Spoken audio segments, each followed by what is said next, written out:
Yo, what it do with the biz is? It's your boy Weldon J. Y'all know me as John. I'm here with AK World, my boy Starboy. Let's go, let's go. In the Anchorage area, I'm coming from North Carolina, big 919. If you don't know, now you know. We out here tonight talking about some good. From relationships all the way breaking it down. And you know, we got a little bit to talk about, so let's get into it. So now, Dan, I'm glad you're on the show today. Thank you for coming. And Thank you. now, with your experience in Alaska, how would you describe it to somebody else in terms of relationship dealing with either male or female? Well, I guess just be honest. Communication is key. Wouldn't expect anything, no more, no less. Communication, it drives the boat. That's the boat, that's right. For you, how would you describe it for somebody who plans on coming to Alaska or want to know how it is in Alaska? How would you say it is relationship dealing, dating wise? Well, first of all, I would say being someone from a different area, I would probably say unpack first. Leave any unnecessary luggage or baggage at the airport you came from. It ain't wanted nor needed. Okay? It's like changing terrain. You need to have the sneakers or the boots for what you need. And if you think that you got what it is, you get cut out. Like you need to leave that where it was at. Start fresh. Don't even bring that way of thinking. Unpack, because everybody got baggage, but don't nobody need that luggage. We got our own. We got our own drinks over here going up. Yeah. Now, with that being said, you have been here. How long have you been in Alaska for? Ooh, I've been going on 6 years now. 6 years now. Going on 6 years. 6 years now. So now that is definitely enough time to know the character of people and how people move around here. Now, from my interviews I've been having, I've been hearing betrayal a lot.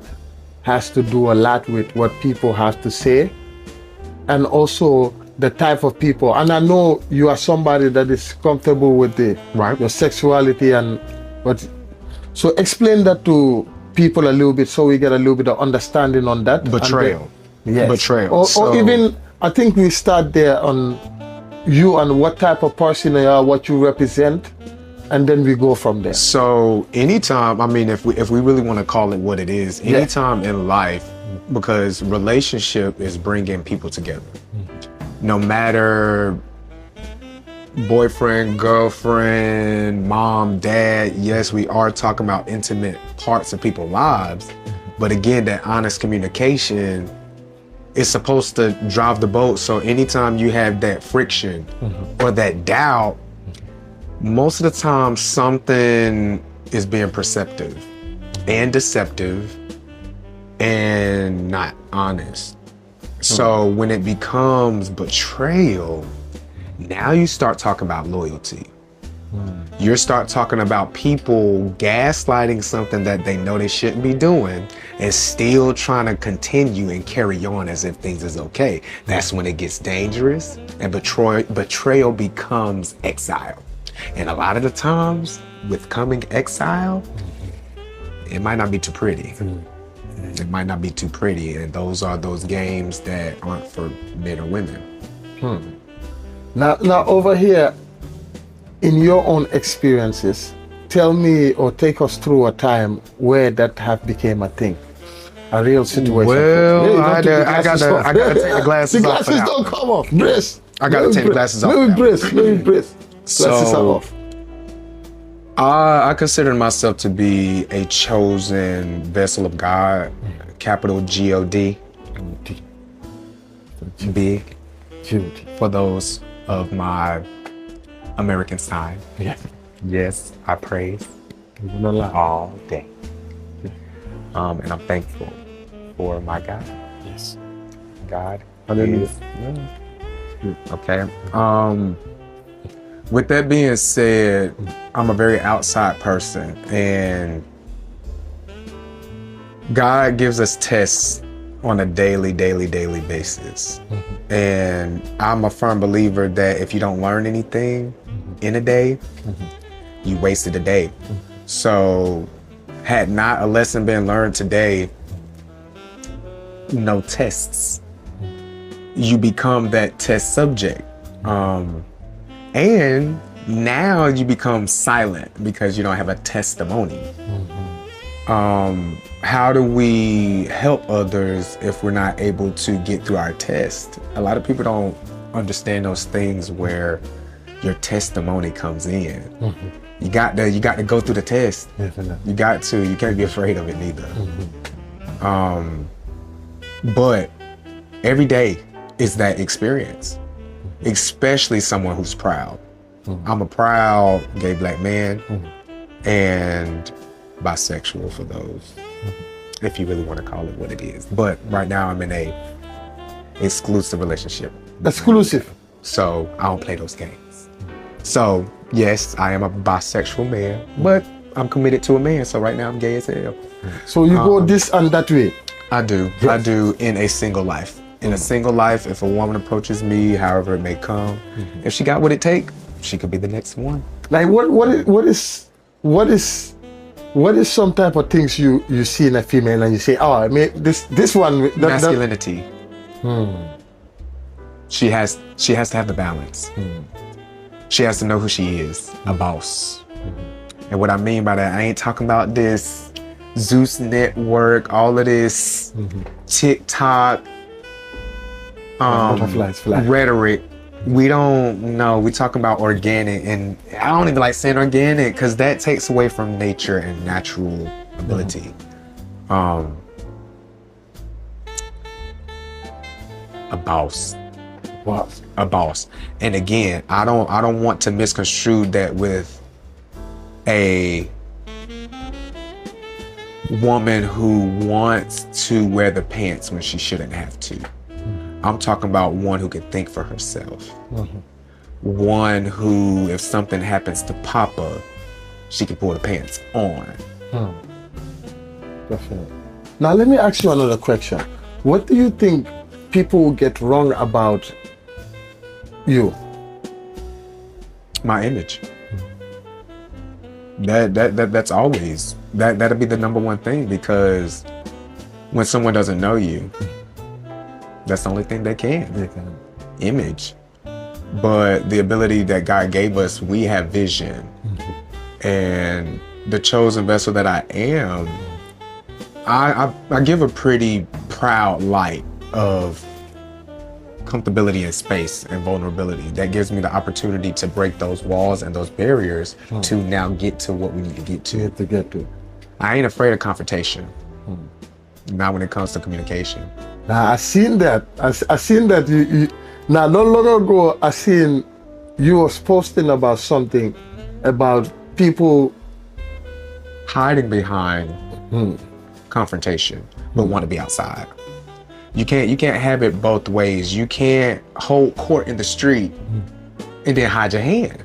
You have to, and I don't care what it looks like. Respect doesn't have to be negative.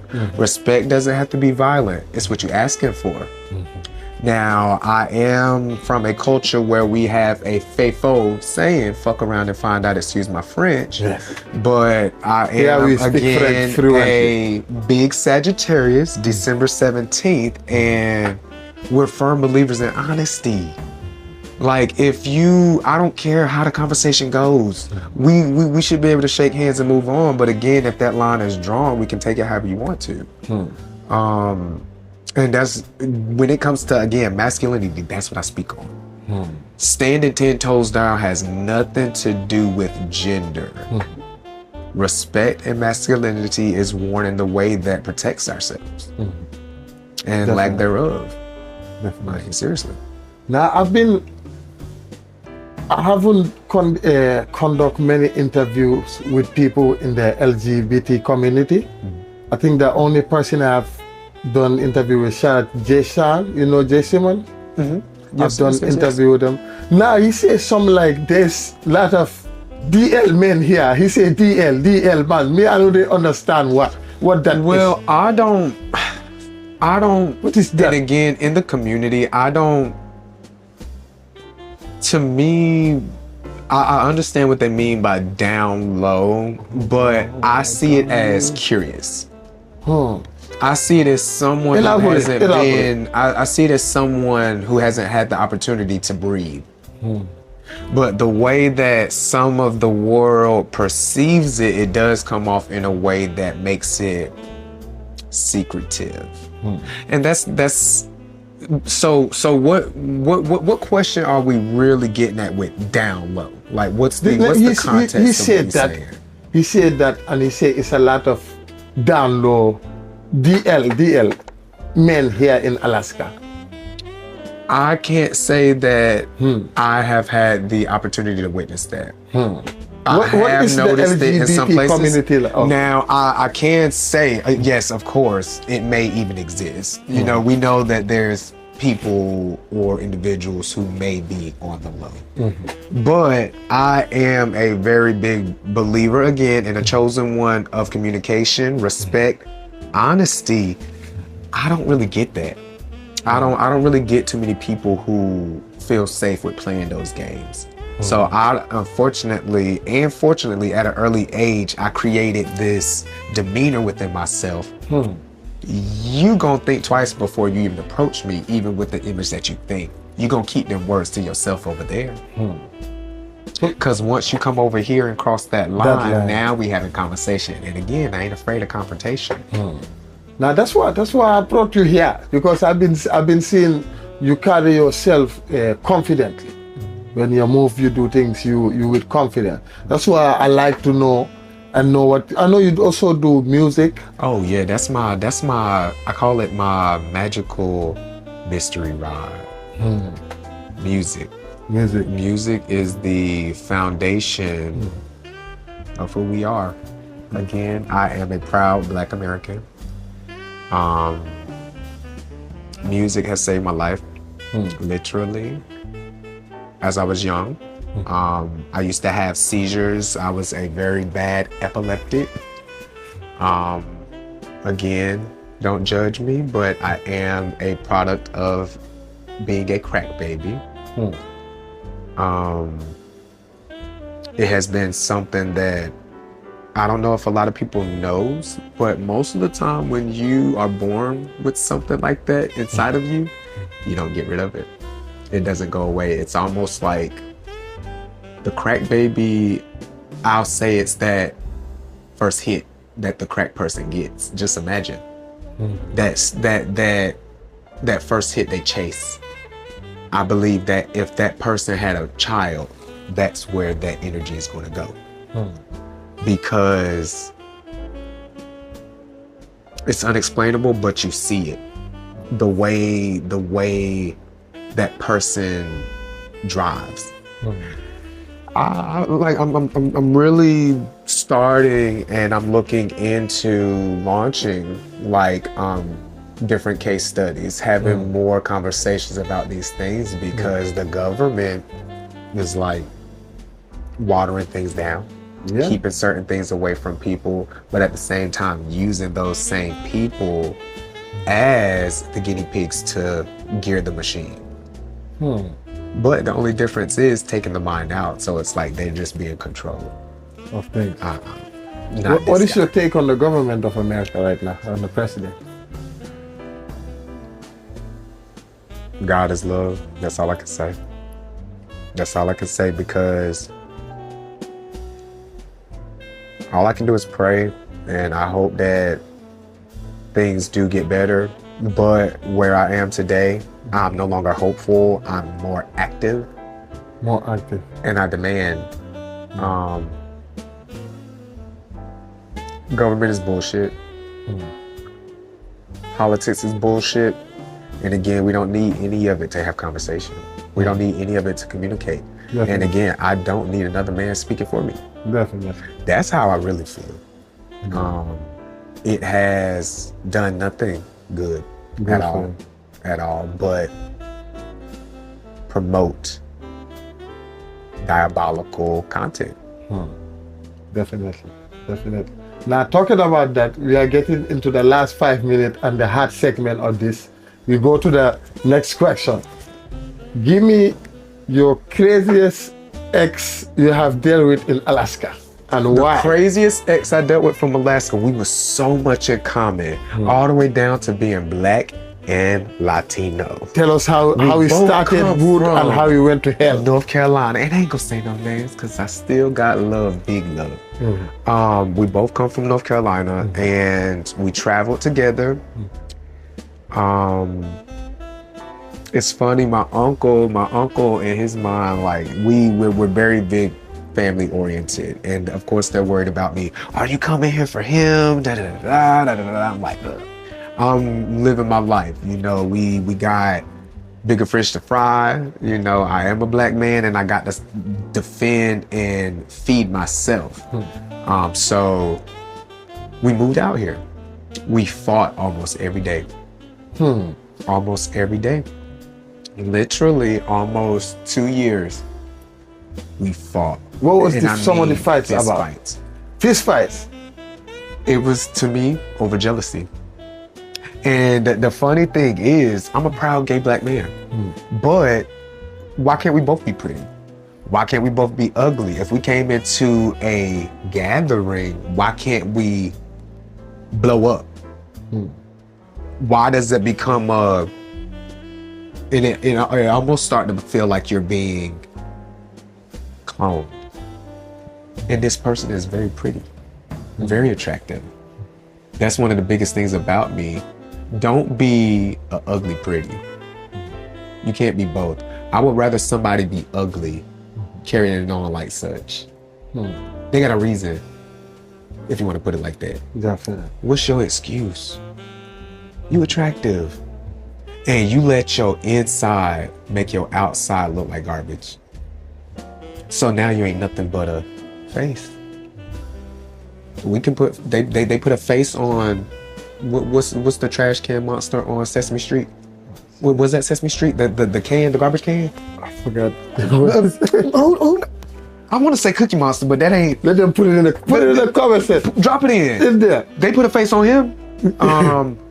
But yeah. What was your last throw? Like, okay, this is it. This can't go normal. When I felt like I had to treat him like a stranger. When I get those urges to treat somebody like a stranger, meaning I'm no longer carrying that intimate grace. I'm no longer carrying that mercy for you because you keep wanting, and I'm going to feed. I'm going to give. And that's that level of confrontation that people need sometimes. That fuck around and find out. It's like, again, it could save one's life. Definitely. And most of the time, the one that got to dish out that belt the ass is most of the time the one that has to really guide and lead.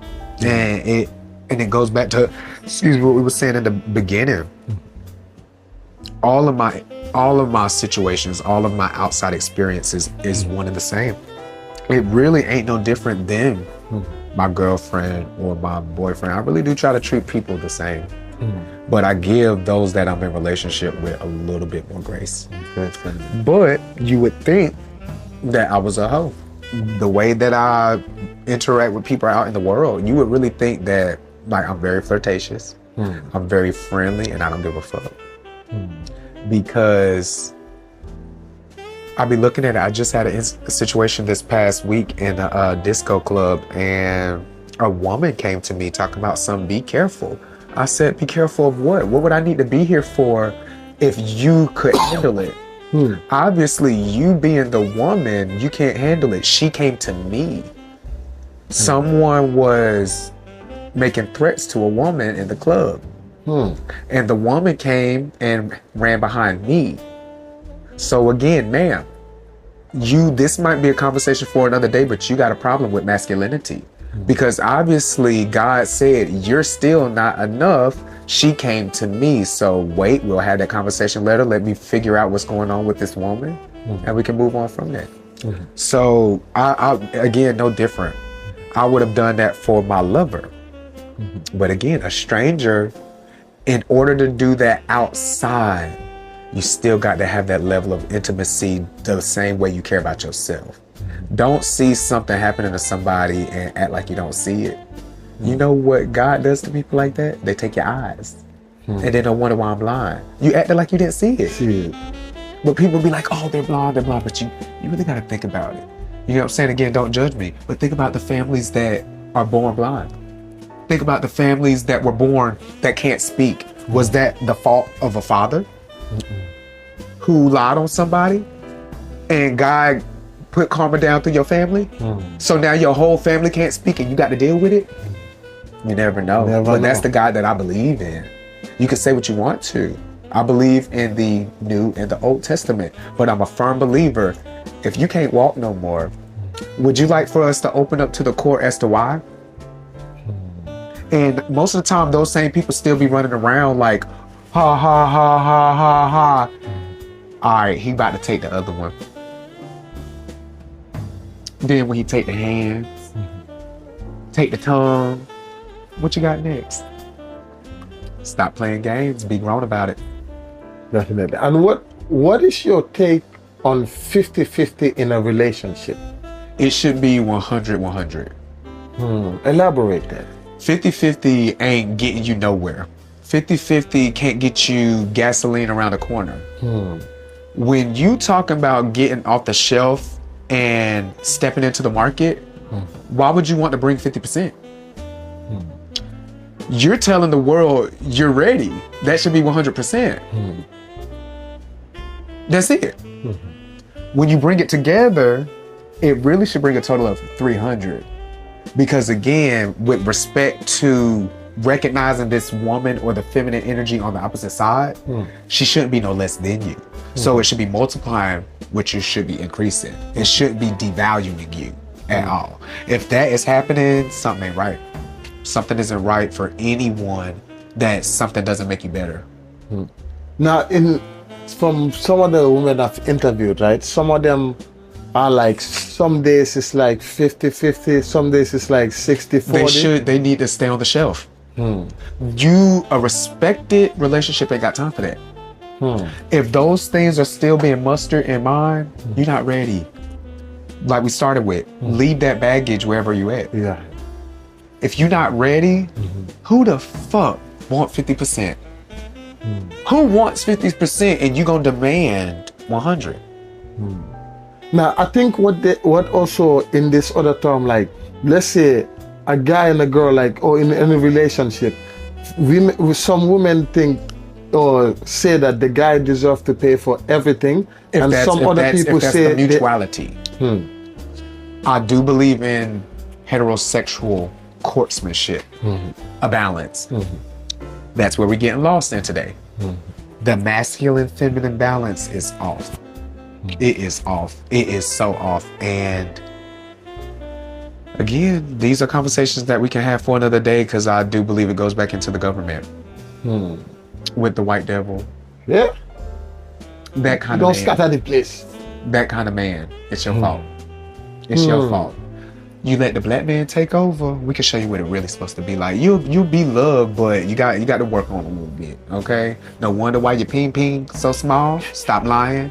No wonder why your mama don't want you. We can talk about this another day. But you got 1 minute. Take us out, man. 1 minute. You got 1 minute. Tell us whatever. Yourself. Love. Be honest, respectful, and loyal. Don't get those things twisted. All of those things is your character. If you don't want for nothing, have that. And if nothing anybody do in life, tell them to wish you well and let it be well done. Man, speaking with the boss, he's giving them the boss. He's giving them the boss. Now also, I know the interview is going, but when are you gonna drop music? Because you haven't been dropping the music. I'm working on some stuff right now. It's really gonna be some hot shit. And actually, I might jump the gun a little bit. One of those projects is with Timberland. So we working. So come on. I'm looking forward. I'm with really Timbaland. looking forward to it. Yes. Oh man, that's gonna be great. And that actually will be starting August 18th. August 18th. Yep. So y'all can be looking forward to that. Some work with Timbaland. We're gonna see how it go. Thank you very much for coming on the podcast. Thank you for having me. We'll definitely have you back again. You will see how it goes, and you might have your own segment, man. Let's see who wanna see Jay on his own segment. I know I do. Let's get it. Let's get it. Let's get it. Yes, sir. Thank you.